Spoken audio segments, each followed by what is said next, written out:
My name's Owen, I'm 56, and I used to think of myself as a pretty lucky guy when it came to family. Not perfect, not storybook, but solid. I married my wife, Melissa, when I was 39. She had a 5-year-old son from her first marriage, a quiet, wide-eyed kid named Zach who clung to her hip and flinched whenever his father's name came up. His biological dad had taken off when Zach was 2. No child support, no birthday cards, just vanished.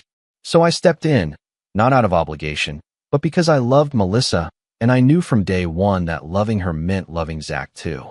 And I did.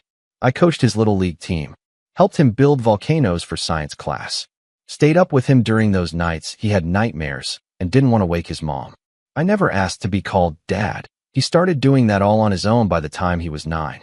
But let me make one thing clear. I never expected some grand thank you or parade in my honor. That's not why you raise a kid.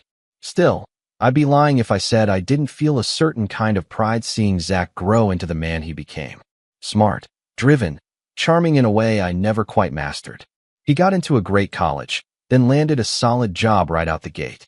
I helped him move into his first apartment, bought him his first suit for interviews, and co-signed on his first car.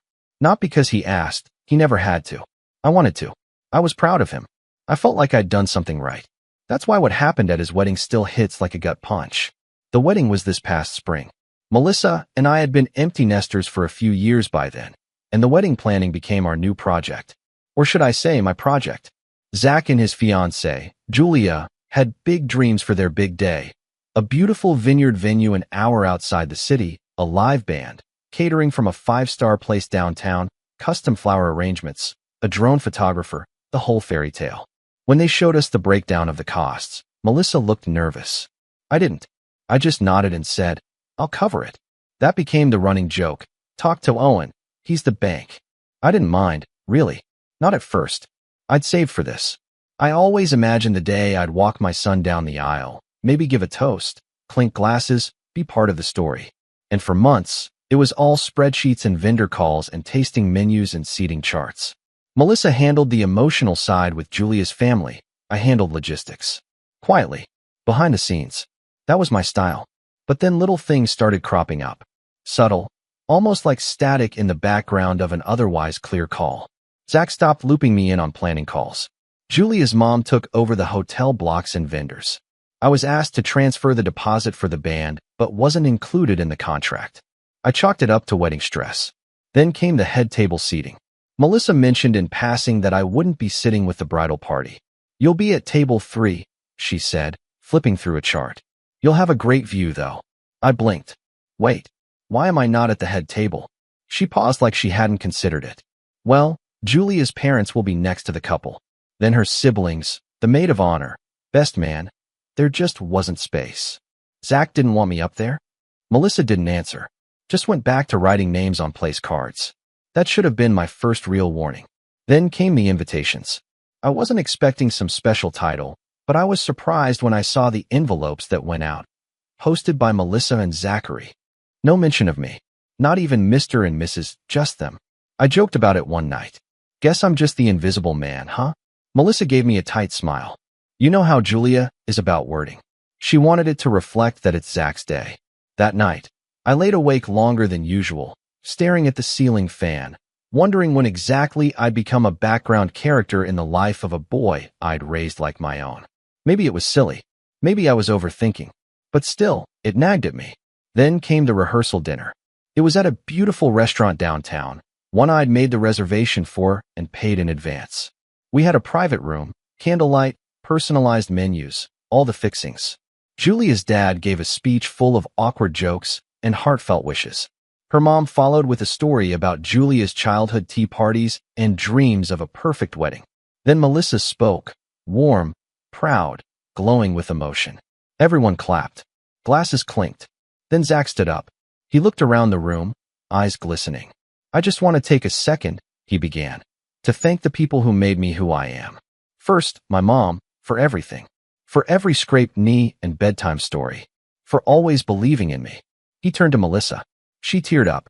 And second, he continued, to someone who taught me what it means to be a man, who showed me strength, humility, and how to love without expecting anything in return. He's not here tonight, but he's always been in my heart. My father, my real father. I froze. The room went still. I could hear the clink of someone nervously adjusting a fork. Melissa's face fell. Julia blinked, unsure of what to do. And me? I just sat there, heart pounding, hands clenched in my lap, trying to stay composed. He went on for another minute or two, talking about how his biological dad had made mistakes, but was still the man who gave me life. There was no mention of the man who gave him piano lessons, who taught him how to shave, who stayed up with him through high fevers and first heartbreaks. No mention of me. When the applause finally died down, I excused myself to the restroom. I didn't cry, but I did splash cold water on my face for longer than necessary. I told myself it was just nerves, just a fluke. He'd make it up tomorrow. But the wedding day? That was when it all became undeniable. And what happened after the last dance? Well, that's where everything shifted. The morning of the wedding felt calm, almost eerily so, like the kind of silence before a storm when the wind holds its breath. I woke up early despite barely sleeping. Melissa was already bustling around in a silk robe, fluttering from room to room in the hotel suite, checking on makeup appointments and double confirming hair times with Julia's planner. I sat on the edge of the bed for a while, sipping lukewarm coffee and wondering what exactly I was even supposed to be doing. I wasn't walking Zach down the aisle. I wasn't giving a speech. I wasn't in any pictures, at least none that included the bridal party. I wasn't even asked to help the groomsmen get ready.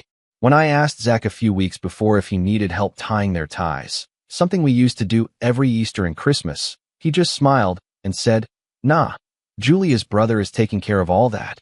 Julia's brother. The kid who once spent an entire dinner at our house talking about NFTs like he invented them. Anyway, around 10 a.m., Melissa handed me a dry cleaning bag. "Here's your suit. Make sure it fits okay." I raised an eyebrow. "This isn't the one I had tailored," I said, fingering the unfamiliar fabric. It was a charcoal gray three-piece, decent quality, but not the navy one I'd taken to the tailor 3 weeks prior. The one I'd bought specifically for this day. She paused. "Julia wanted a more uniform look for the pictures," she explained, already halfway into the next task. "Pictures I'm not in," I muttered under my breath. "What? Nothing." I changed into the new suit anyway. Because what else was I going to do? Make a scene. It wasn't my day, apparently. I was just footing the bill for it. At the venue, I tried to keep myself occupied. I helped the staff tape down extension cords, carried a few crates of drinks inside, adjusted chairs when one of the ushers noticed they weren't perfectly aligned. Nobody really asked me to do any of this, but standing still felt worse. Melissa was swept up in the bridal prep, and Zach was off with the groomsmen. I barely saw either of them until just before the ceremony, when I caught a glimpse of Zach through the glass doors leading to the courtyard. He looked good, nervous, but sharp. For a second, my chest swelled with pride despite everything. I started walking toward him. He was facing away, laughing at something one of his groomsmen said. I raised a hand. "Hey, Zach." He turned around, saw me, and gave a polite nod. A nod, like I was the valet returning his car. He turned back around before I could say anything else. It stung, but I told myself to let it go. Maybe he was nervous. Maybe he didn't want to cry before walking down the aisle. Maybe there was a reason. That's what I kept telling myself, anyway. The ceremony was beautiful. The kind of wedding that'll look perfect in a photo album for decades. Julia walked down the aisle to some orchestral remix of a pop song. Zach's eyes welled up the moment he saw her. I sat next to Melissa, second row. Not first. Second. Behind Julia's extended family. I guess it made sense. They needed the front row for her parents, her sister, her aunt, the maid of honor's boyfriend, and some cousin from Vancouver. But still, I couldn't help noticing. There were speeches after the ceremony, during the reception. Julia's dad gave another toast.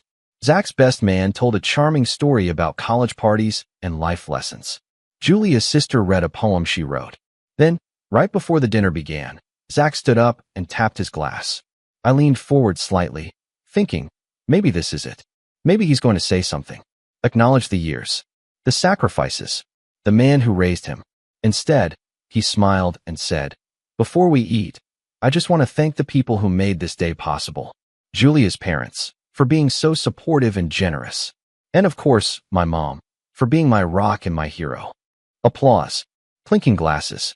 The DJ queued up some soft jazz for dinner ambience. That was it. No mention of me. Not even a vague, sweeping, Thanks to everyone who helped. Just nothing. Melissa squeezed my hand under the table, but didn't look at me. I think she knew. I think she'd known for weeks.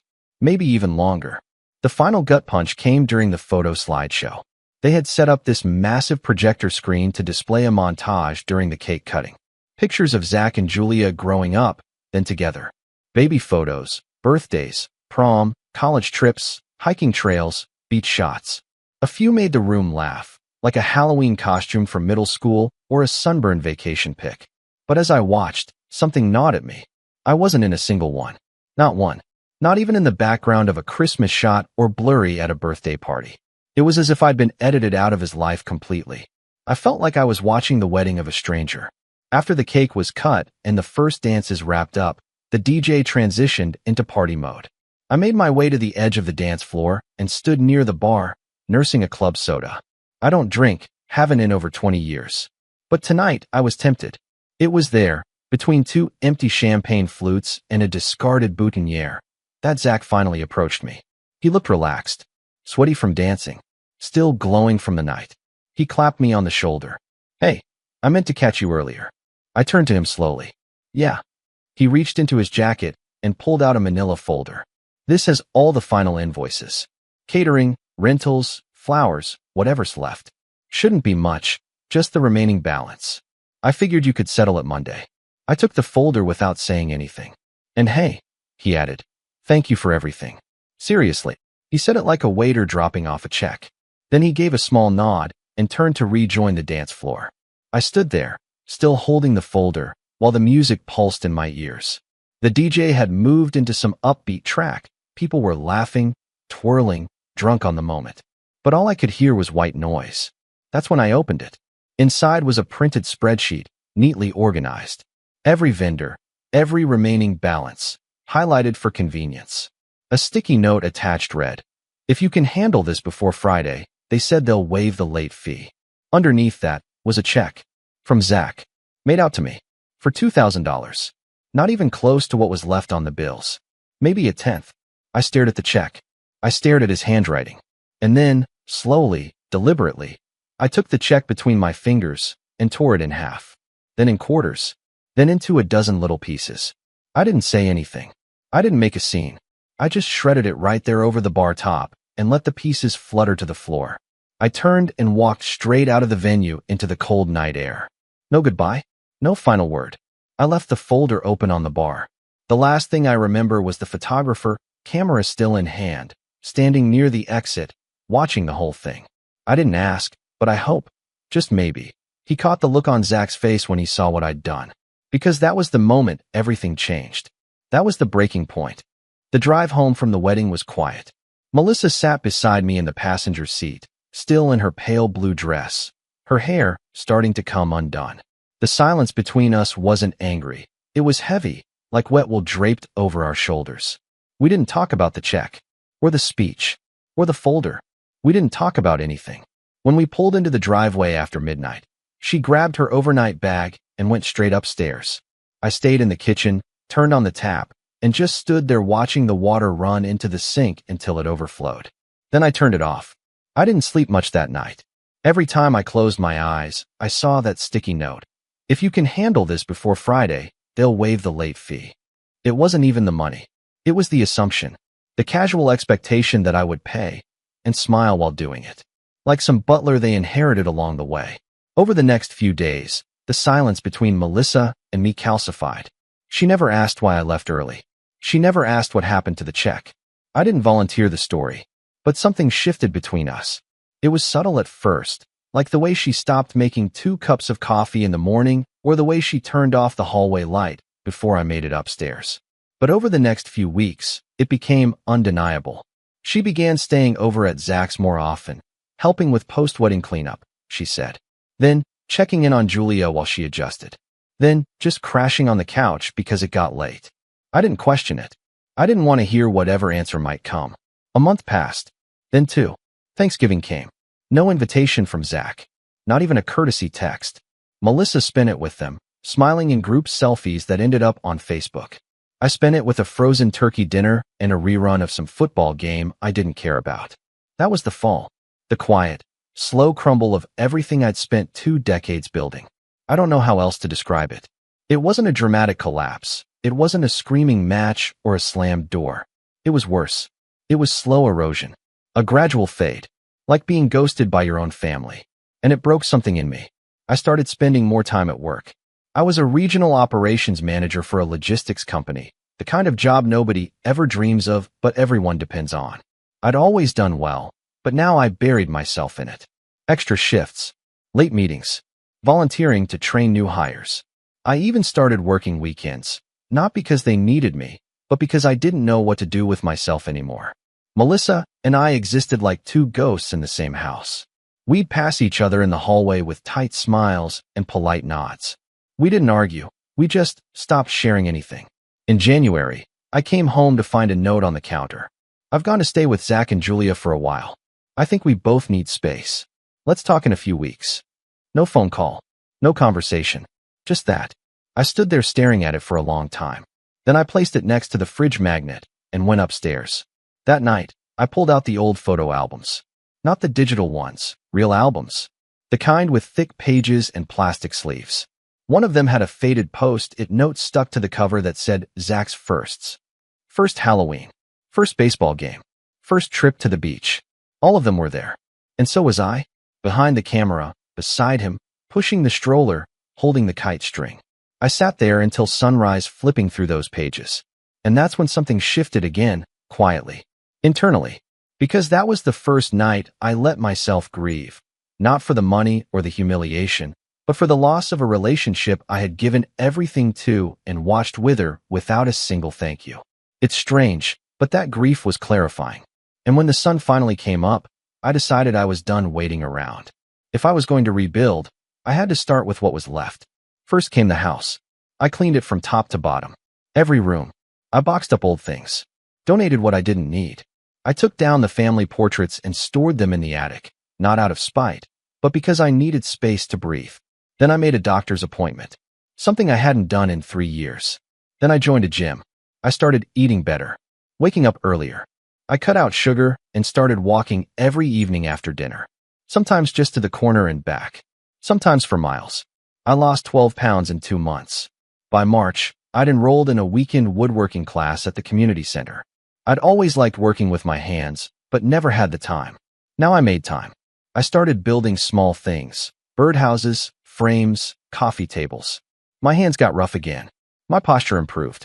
My shoulders didn't ache as much. And for the first time in a long time, I started looking in the mirror and seeing someone I recognized. Then came the offer. My regional director announced he was retiring. Corporate opened the floor for internal candidates to apply. 10 years ago, I might have laughed it off. But now I felt different. I wasn't trying to impress anyone. I wasn't trying to prove anything. I was just focused. I updated my resume. I wrote a cover letter that didn't feel like fluff. I scheduled a mock interview with a recruiter friend I hadn't seen in years. And 2 weeks later, I walked into the interview in the same tailored navy suit I'd originally bought for Zach's wedding. Still unworn. Still perfectly fitted. I got the promotion. It came with a raise. A generous one. A new office. More travel. And for the first time in years, a sense of movement that belonged entirely to me. I never bragged about it. Never posted it online. Never even told Melissa. When she finally did text me in April to check in, I responded politely. Briefly. No hard feelings. Just distance. She didn't come back. I didn't ask her to. Zach never reached out either. Maybe he didn't know. Maybe he did and didn't care. Either way, I stopped waiting. Instead, I kept building. I turned the old guest room into a workshop. I started selling custom wood furniture on the side, small commissions at first, then a few local shows. It wasn't about the money.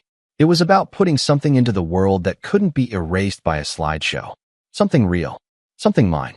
And the funny thing was, people noticed. Neighbors. Old friends. Even coworkers. They'd stop me in the hallway or knock on my door and say, "You look different. Happier. Stronger." One even joked I looked 10 years younger. I didn't, of course, but it felt nice to hear. By summer, I was back to hosting barbecues in my backyard. Not big ones.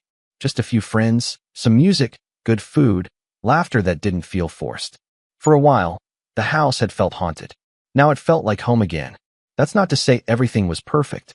There were still days when I passed the wedding photo of Zach and Julia on the fridge at work and felt a pang. Still moments when I caught a familiar song and remembered the slideshow.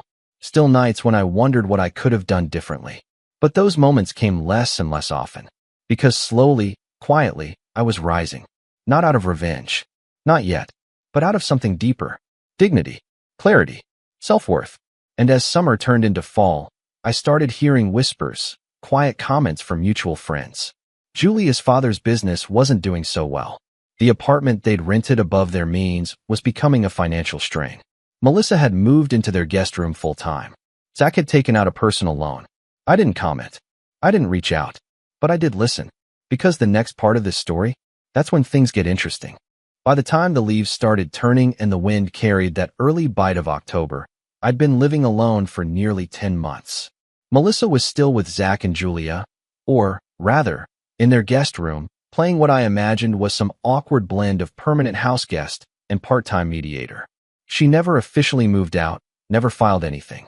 But the longer she stayed away, the more obvious it became that she had no intention of coming back. Fine by me. I wasn't the same man who stood by the bar at the Vineyard, holding that manila folder and swallowing humiliation.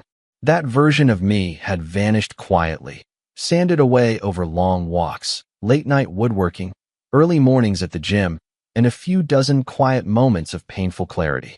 But what replaced him? Well, that was still taking shape. I wasn't a vengeful person by nature.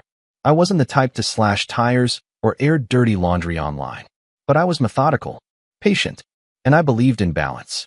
And things were deeply unbalanced. The people I had poured myself into, Melissa, Zach, even Julia to some extent, had used me like a step stool, a resource, a walking bank account with a quiet smile. And when I stopped serving that function, they simply edited me out. But the thing about being underestimated, it gives you room to move. The first domino fell by accident. One of my old college friends, Simon, reached out to congratulate me on the promotion. We met for lunch, just a casual catch-up over burgers and iced tea, and somehow we got onto the subject of weddings. He'd recently paid for his daughter's ceremony and was still seething over the hidden costs.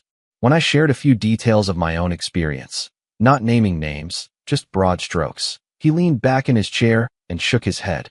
"You ever get reimbursed?" he asked. I laughed. Not even close. Did they at least keep the receipts clean? For tax purposes? That stopped me. Tax purposes? Sure, he said. If you paid out of pocket for everything, you might be able to deduct certain vendor expenses, especially if your name's on the contracts. You still got those folders. I didn't, but I remembered what was in them. And that's when the second domino clicked into place. I went home that night and pulled out my desktop scanner. I still had the digital invoices from when I'd wired payments. Most were emailed to me directly back in the spring. I organized them into a folder titled Wedding Files and started sorting. And that's when I saw something odd. Two of the vendors, the photographer and the floral designer, had invoices that didn't match my payment records. I had wired $3,200 to the florist, but their invoice showed only $2,700 due. The photographer showed $4,100, but I'd wired $4,800.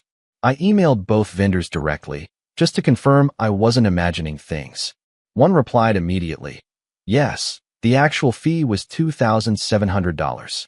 We refunded the balance to the bride and groom after the overpayment. Refunded to the bride and groom. So Zach had been padding the vendor costs, charging me more than they charged him, then pocketing the difference. I stared at that email for a long time. That wasn't just disrespect. That was manipulation. It wasn't just forgetting to mention me in a speech. It was stealing. Calculated, quiet theft. That's when I knew. This wasn't just about a slight at a wedding. This was about who Zach had become. And it was time to do something about it. But not loud. Not yet. First, I had to learn more. I reached out to a few people in my old circle. One of them, a retired accountant named Lena, helped me analyze the rest of the files.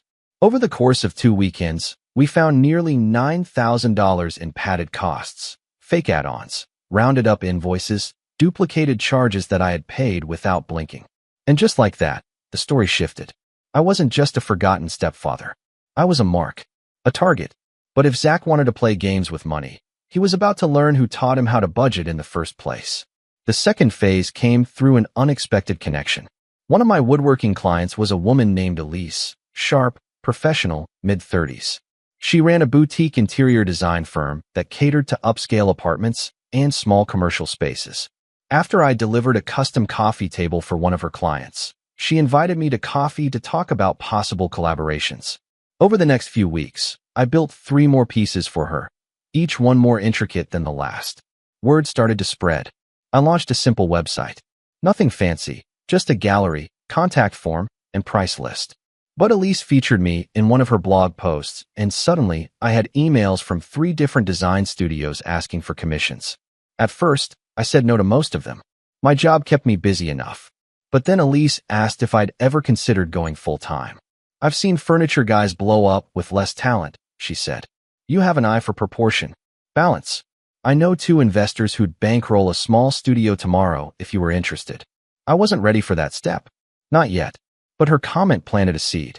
Meanwhile, the whispers around Zach and Julia grew louder.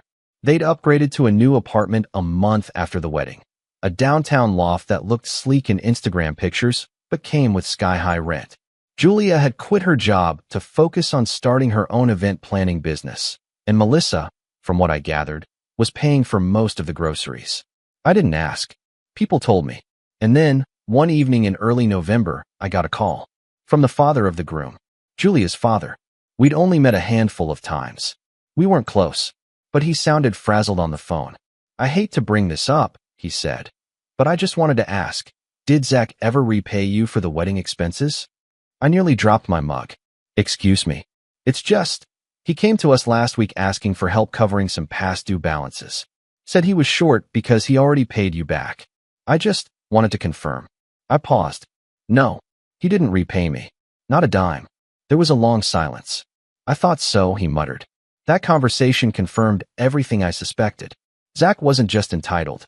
He was actively lying to everyone around him. So I got to work.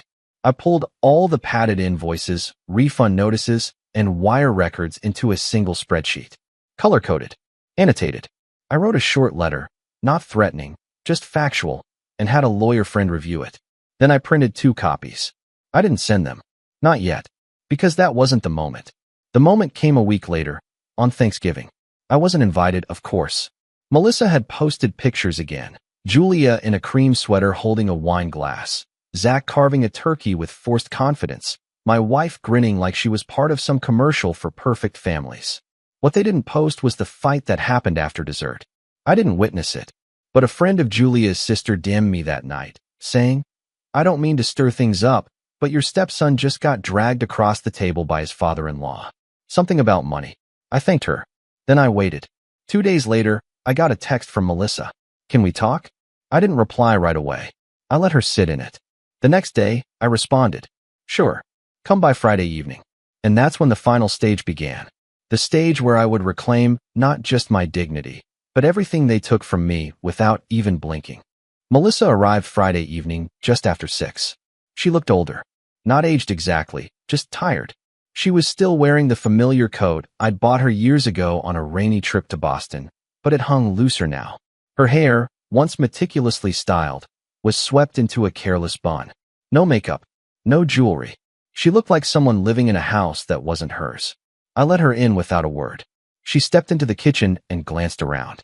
The space had changed. New backsplash, refinished cabinets, handmade oak stools I'd built myself.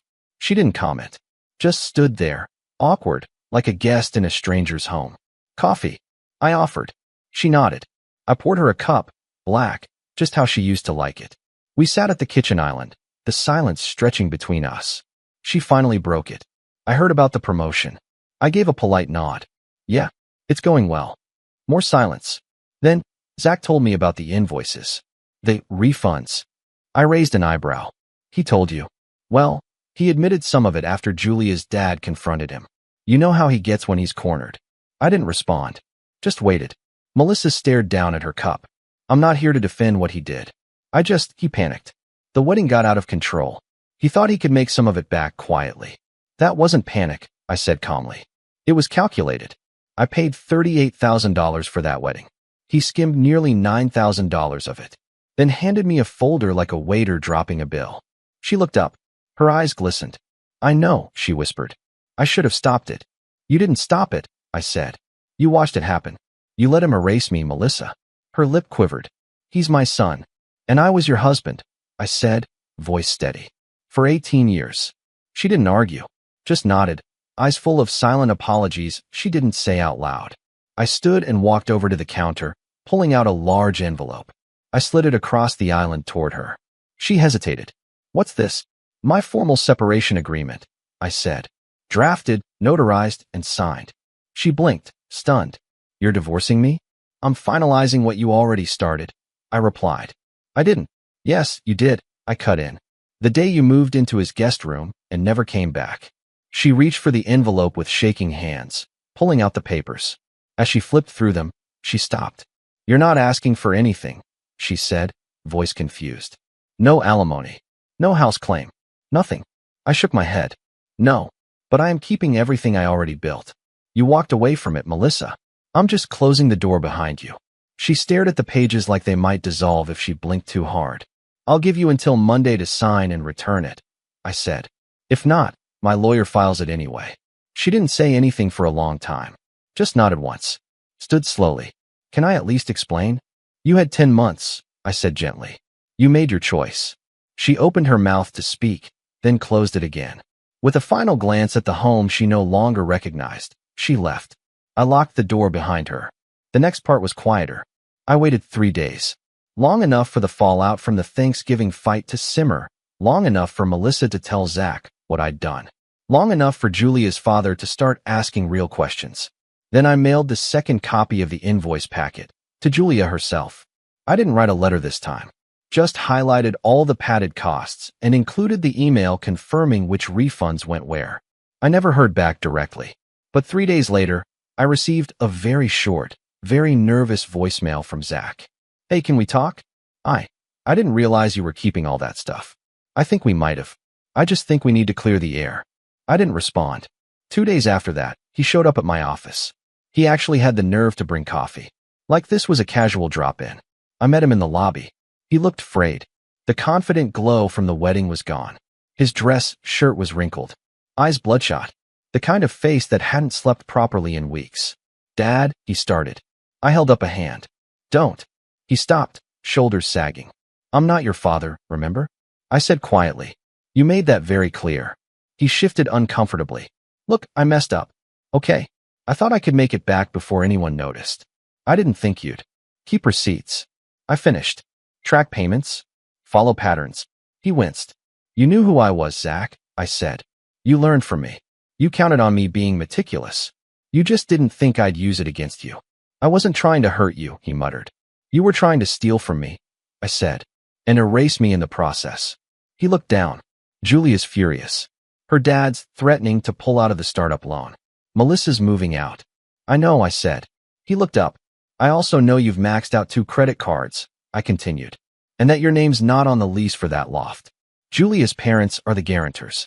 His jaw tightened. Did you dig into my finances? No, I said. You told me everything I needed to know. With your behavior. He looked like he wanted to scream. Or cry. Or beg. I didn't give him the chance. You wanted to clear the air, I said, stepping back. So here's your air. I'm done. No more checks. No more second chances. No more emergency transfers. You don't get to lie, steal, and call me family in the same breath. He swallowed hard. So that's it. That's it, I said. You wanted a life without me in it. You got it. I turned and walked back to my office. I didn't look back. He didn't follow. In the months that followed, I rebuilt everything. The divorce finalized quickly. Melissa never contested it. I kept the house, the savings, the retirement accounts. She moved into a small condo near her sister and stopped posting family pictures. Her Facebook quietly deactivated. Zach and Julia's marriage didn't last much longer. From what I gathered, through the grapevine, not by prying, Julia discovered he'd been borrowing from her accounts too. Their split was messy. Public. Her father pulled funding from the startup, and last I heard, Zach had moved back in with a college friend and was working contract jobs to cover his debt. I didn't gloat. I didn't celebrate.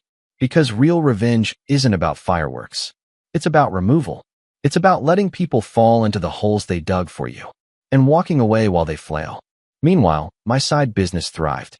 I expanded the woodworking shop, hired a part-time assistant, and started selling pieces through a local gallery Elise introduced me to. My full-time job remained steady, but I'd found joy in building something with my hands again, something that no one could take. The final message I received from Zach came on a gray April morning, nearly a year after the wedding. It was an email. Short, unapologetic. I still think you overreacted, but I guess you did what you felt was right. I hope you're happy. I didn't reply. I printed it out, framed it, hung it in my workshop, just above my workbench. And every time I see it, I smile. Because yes, I am happy. And I hope the photographer caught the look on his face.